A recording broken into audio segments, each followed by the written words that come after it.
Assalamualaikum warahmatullahi wabarakatuh. Pertemuan kali ini kita akan mempelajari sebuah paragraf dengan menentukan ide pokok dalam sebuah paragraf tersebut. Nah, sebelum memasuki pelajaran, ada hal-hal yang harus kalian ketahui. Setelah kalian mempelajari ini, yang diharapkan adalah mari kita bahas satu persatu. Pertama, menemukan informasi.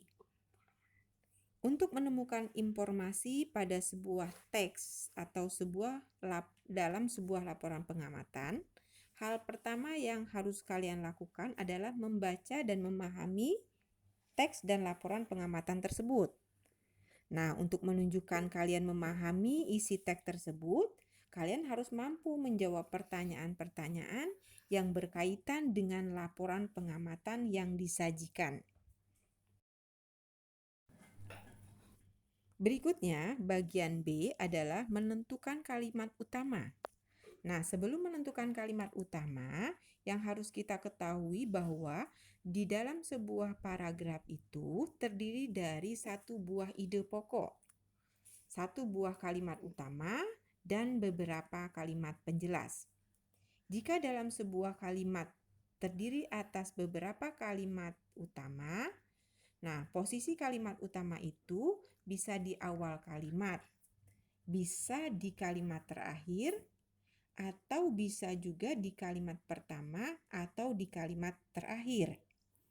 Nah, jika dilihat letak kalimat utama, maka ada jenis-jenis paragraf yang dikategorikan berdasarkan letak kalimat utama tersebut.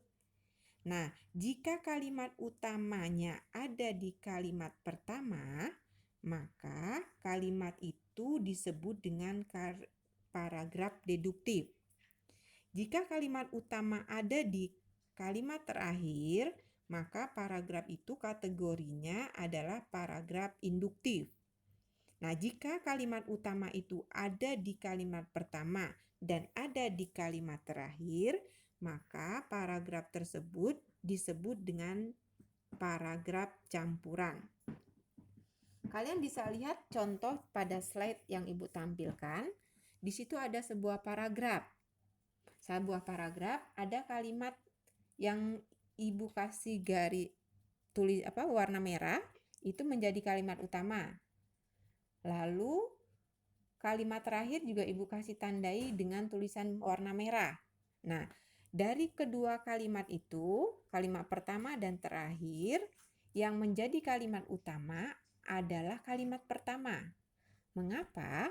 Karena kalimat utama ini kalimat yang sangat berkaitan dengan kalimat-kalimat setelahnya. Ya.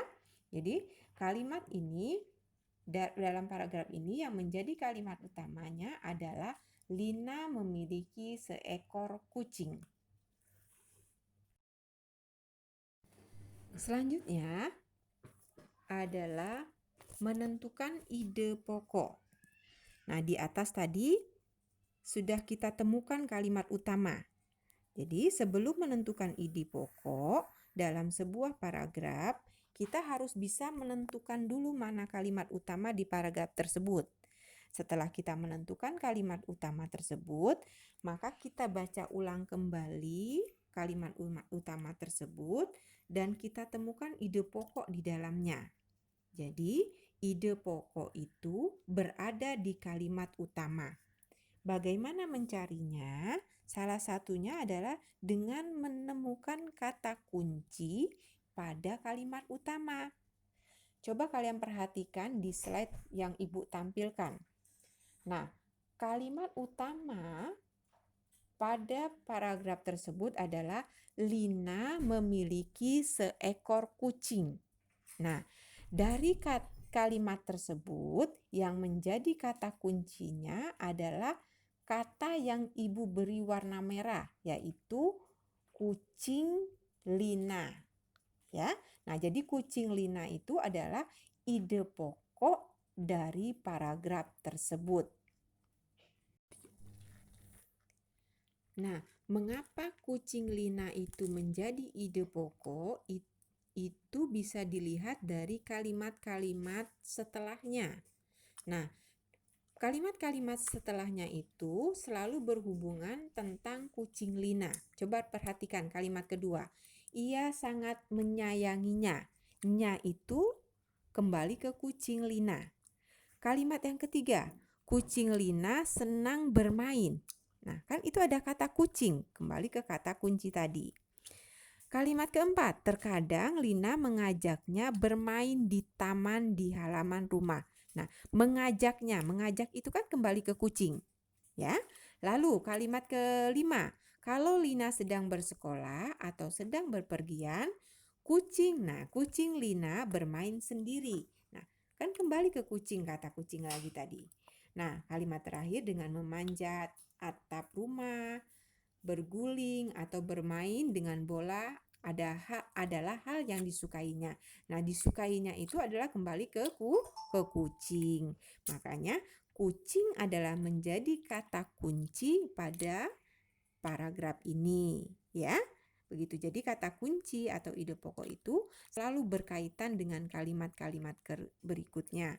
Maka dia dapat kita simpulkan bahwa kucing Lina adalah ide pokok pada paragraf ini.